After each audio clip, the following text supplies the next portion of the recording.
멈추지 않는 중보 기도와 보은 자의 삶이다. 멈추지 않는 중보 기도. 자, 우리나라 기후와 이스라엘 나라 기후가 비슷한 부분이 있는데요. 근데 차이점이 있다면 이스라엘은 건기와 우기가 뚜렷하게 구별이 됩니다. 성경상에 나타나 있는 이른 비와 늦은 비라는 표현이 자주 등장하는데요. 자, 이른 비라는 것은 보통 9월에서 10월 달에 내리는, 즉 가을에 파종을 하고 그 파종한 씨앗이 잘 뿌리를 내릴 수 있도록 내리는 비, 이 비를 이른 비라고 얘기합니다. 그러니까 우리나라 상으로 말하면 이른 비 그럼 3, 4월에 내린 비인가 이렇게 생각할 수가 있는데 그렇지 않은 거죠. 그 다음에 늦은 비라는 것은 보통 3, 4월 달에 내리는 비를 늦은 비라고 얘기합니다.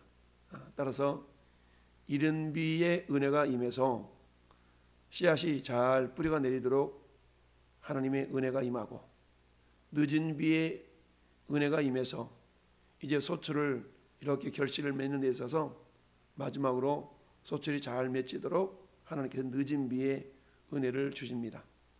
그래서 이처럼 이른 비와 늦은 비의 은혜, 이걸 이제 우기라고 표현하는데요.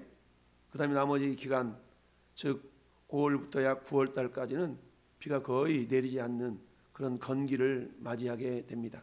그러니까 우기 때 이스라엘 백성들이 주된 농산품이 밀보리, 그 당시 밀보리였기 때문에 보통 이제 보리는 3, 4월에 수확을 하고 밀은 이보다 좀 늦은 5, 6월 달에 수확을 하게 됩니다.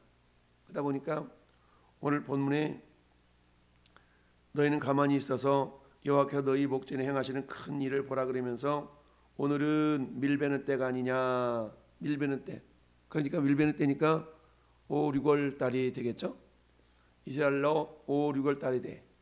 그러면 3, 4월과 9, 10월에 비 내리는 기간이니까 5, 6월 달은 건기인 거예요. 그러니 건기 때는 비가 내리지 않는 것인데 지금 하나님께서 어떻게 역사하셔요? 오늘은 밀베는 때가 아니냐, 이 말은 지금은 오늘은 건기가 아니냐 이런 의미예요. 내가 여호와께 아뢰리니 여호와께서 우레와 비를 보내사 너희가 왕을 구한 일 곧 여호와의 목전에서 범한 죄악의 금을 너희에게 밝히 알게 하시리라 라고 사무엘 선지자가 말씀하고 있어요. 그러니 왕을 구한 일이 얼마나 사무엘 선지자에게 있어서는 충격이었고 그것이 잘못되어져 있는가를 다시 한번 이스라엘 백성들에게 상기시키는 그 수단으로 우레와 비를 내리게 하겠다라는 거죠. 만약에 우기 때가 되어서 비가 내리고 우레가 내리는 것은, 우리가 임하는 것은 어때요? 그저 우기철이니까 우리야 비가 있겠지라고 생각합니다. 마추리 장마철 되면 비가 많이 오잖아요. 그리고 요즘 우리는 건기지 않습니까? 그러니까 산림청에서 국가에서 날씨가 건조하니까 산불 조심합시다 라고 이렇게 막 안전 문자가 막 오지 않습니까? 그런데 저 이스라엘 나라에도 역시 마찬가지, 이제 건기 때이기 때문에 비를 이렇게 볼 수가 없는데, 그러니 사무엘 선지자는 비가 온다 라고 말씀하면서 내가 그렇게 기도할 거야 라고 한 거예요. 그래서 18절에 이에 사무엘이 여호와께 아뢰매, 이 말은 뭐예요? 기도했다는 얘기죠. 여호와께서 이날에 우리와 비를 보내시니 모든 백성이 여호와와 사무엘을 크게 두려워하니라 라고 말씀했어요. 즉 이스라엘 백성들은 그날에 내리는 비가 자연현상에 의해서 내리는 비가 아님을 알았던 겁니다. 그리고 사무엘 선지자가 선포하면서 내가 너희에게 우리와 비를 내리도록 하겠다라고 말하고 하나님께 기도했을 때에 우리와 비를 동반해서 내리니까 야, 이건 정말 하나님의 능력이요 하나님의 역사고, 저 사무엘 선지자가 중보 기도해서 그야말로 내린 비다라는 것을 그들이 인정하지 않을래야 않을 수가 없었던 거죠. 우리 잘 아는 이제 남북 이스라엘이 나눠진 이후에 북쪽 아합 왕 시대 때의 선지자가 엘리야잖아요. 이 엘리야가 어때요? 아합 왕 때문에 정말 하나님 마음이 상해서 엘리야 선지자를 보내고 그 이스라엘 땅에 가뭄을 하나님이 일으키실 때에도 어떻게 했어요? 엘리야가 기도해서 그렇게 되죠. 이 모습을 야고보 사도는 이렇게 해석을 하고 있습니다. 엘리야는 우리와 성정이 같은 사람이로되 그가 비 오지 않기를 간절히 기도한 즉 3년 6개월 동안 비가 아니오고 또다시 기도하니 하늘이 비를 주고 땅이 열매를 맺었느니라 라고 얘기합니다.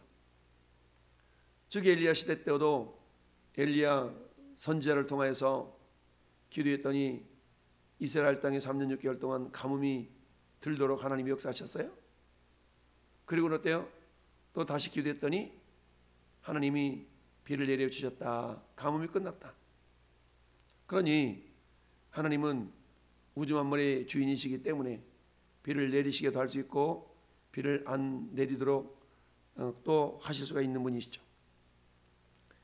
이런 현상을 이렇게 보여주면서 사무엘 선지자가 했던 말이 뭐예요?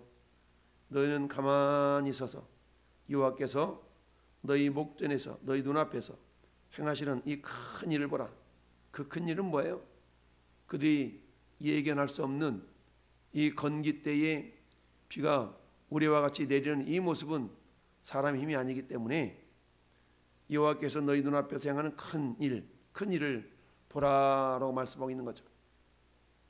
여러분 16절 말씀은 우리가 이스라엘 백성들을 저 이집트 땅에서 구원해내신 하나님께서 모세를 통하여서 행하신 기적의 모습, 즉 이스라엘 백성들이 이제 광야에 나와서 가나안 땅을 향해 나아가는데 뒤에는 애국군대, 앞에는 홍해가 가로막고 있죠. 그러자 백성들이 이리저리 행할 줄을 몰라서 원망하며 불평하며 이러게 되죠. 그때 하나님 모세를 향하여 말씀하시죠. 모세야, 네가 가지고서 있는 그 지팡이를 홍해를 향하여 가리키라. 그러면 물이 멈춰서리라. 이 말씀을 듣고 모세가 이스라엘 백성들에게 한 말이 어떤 말이에요? 출애굽기 14장 31절에 이스라엘 여호와께서 13절이네요. 모세가 백성에게 이르되 너희는 두려워하지 말고 가만히 있어서 여호와께서 오늘 너희를 위하여 행하시는 구원을 보라. 너희가 오늘 본 애굽 사람을 영원히 다시 보지 못하리라. 이렇게 얘기했어요.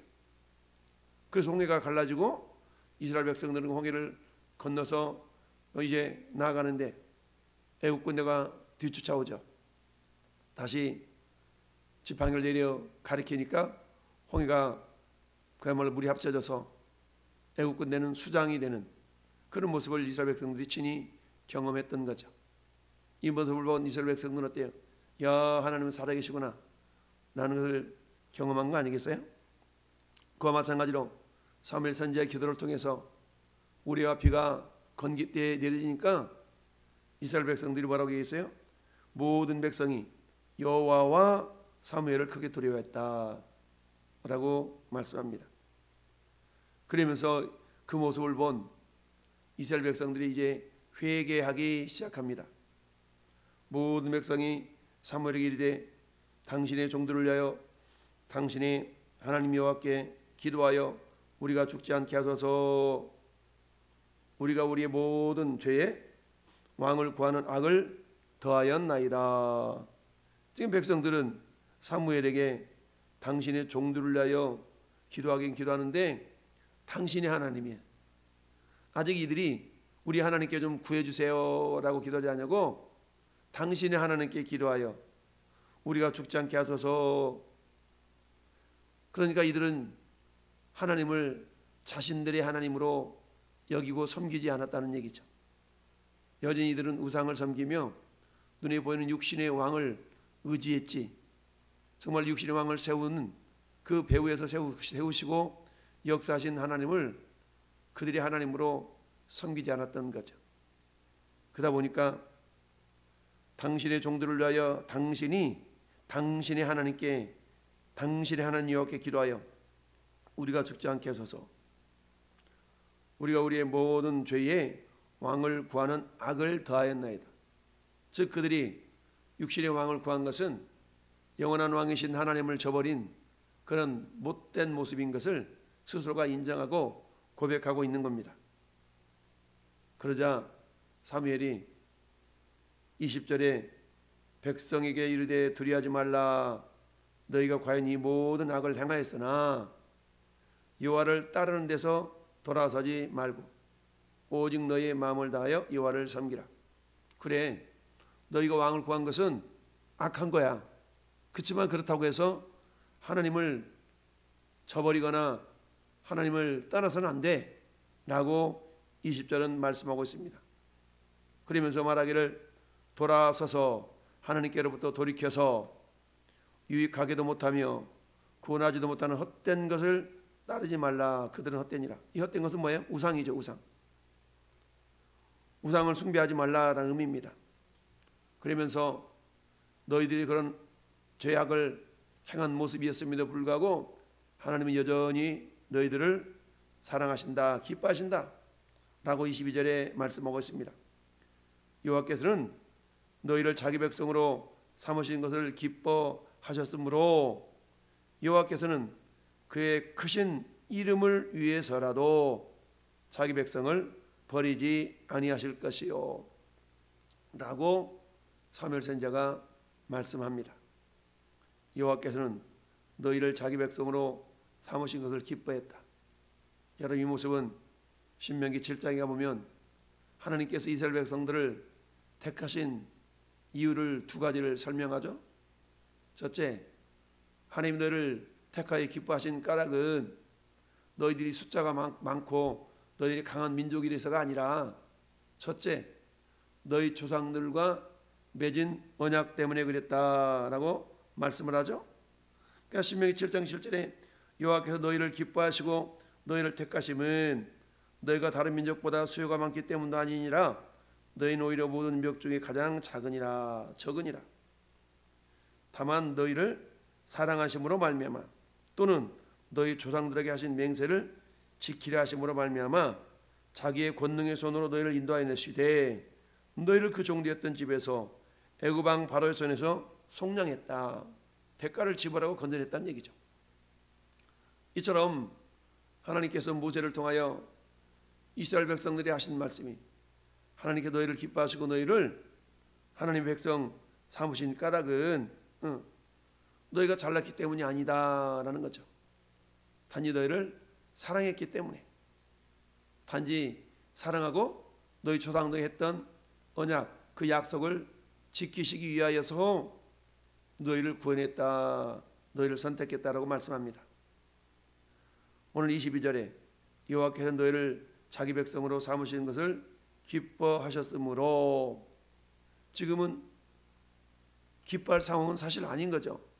왜냐하면 하나님의 말씀을 불순종해 눈에 보이는 왕을 구해 하나님을 배반해 이러니까 하나님 입장에서 본다면 기뻐하실 상황, 기뻐하실 일이 아닌데 사무엘 선지자는 하나님께서 너희를 자기 백성으로 삼으신 것을 기뻐하신다라고 지금 말씀하고 있는 거잖아요.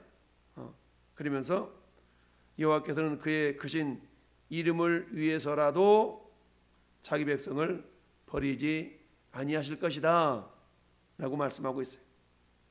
그러니까 당신의 이름을 위하여, 당신의 이름을 위하여, 이 말씀은 하나님이 이사야 선지자를 통해서 이사야서 43장 25절에 이렇게 말씀하고 있어요.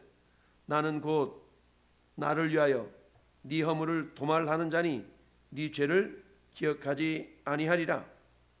뿐만 아니라 또한 48장 11절에는 나는 나를 위하여 이를 이룰 것이라. 어찌 내 이름을 욕되게 하려 내 영광을 다른 자에게 주지 아니하리라. 그러니까 하나님은 홀로 영광스러운 분이시오, 홀로 영광 중에 계신 분이신데 당신의 영광을 스스로 지키시는 분이에요. 만약에 이스라엘 백성들을 하나님께서 버리셨다라면 주변 나라 사람들이 뭐라고 그러겠어요? 기껏 구원했더니만 다시 또 멸망시켰네? 라고 그럴 거 아니냐라고 모세 또한 중보기도를 드리면서 그렇게 기도했었죠. 그러니까 하나님은 이스라엘 백성들이 강하고 잘나기 때문에 구원해내신 것이 아니고 선택한 것이 아니고 하나님은 그들을 사랑하시기 때문에 그들을 구하여내셨고 그들의 조상들과 맺으셨던 언약 때문에 그들을 선택하셨기 때문에 여러분 사랑이라는 것은 하나님의 사랑이라는 것은 어떤 조건적인 사랑이 아니잖아요.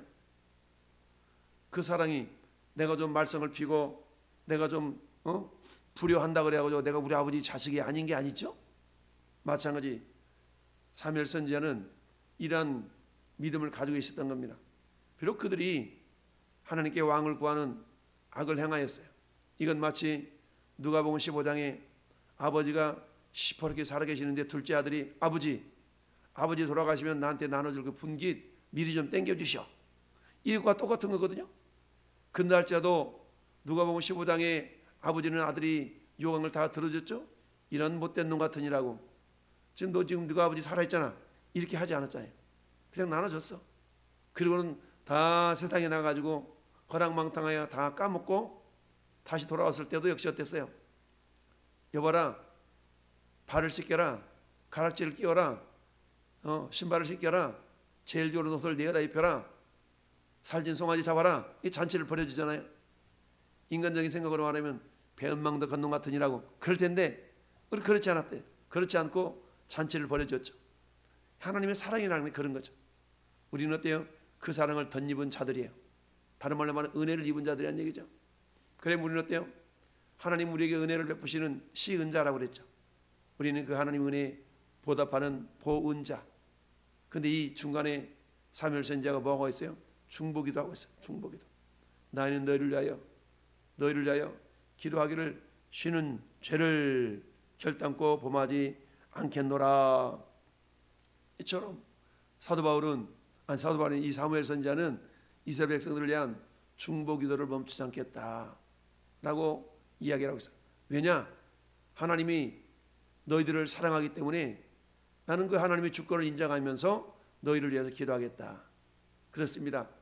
내가 그 누군가를 위해서 기도한다는 것은 야고보 사도가 야고보서 5장에 말씀한 것처럼 의인의 간구는 역사하는 힘이 많다라고 그랬잖아요. 그러니까 우리의 기도 때문에 지금 저 통곡의 벽에 기록되어 있는 여러분의 연고자들 그 연고자를 위해서 여러분들이 기도한다는 것은 엄청난 능력입니다. 하나님이 여러분의 기도를 들으시고 대한민국 구원대회 전도축제에 여러분이 연고 맺고 기도한 영혼들을 하나님이 긍휼히 여기시고 저들을 구원의 내심에 있어서 하나님의 능력의 손이 결코 부족하지 않다라는 걸 기억하시면서 오늘 하루도 전 여러분들의 중보 기도가 멈춰지지 않기를 바라고 더불어 우리에게 베푸신 그 하나님의 은혜에 우리가 보은자의 삶을 우리가 잘 살아내는 그런 하나님의 사람들이 될 수 있기를 예수님의 이름으로 축원합니다. 아멘.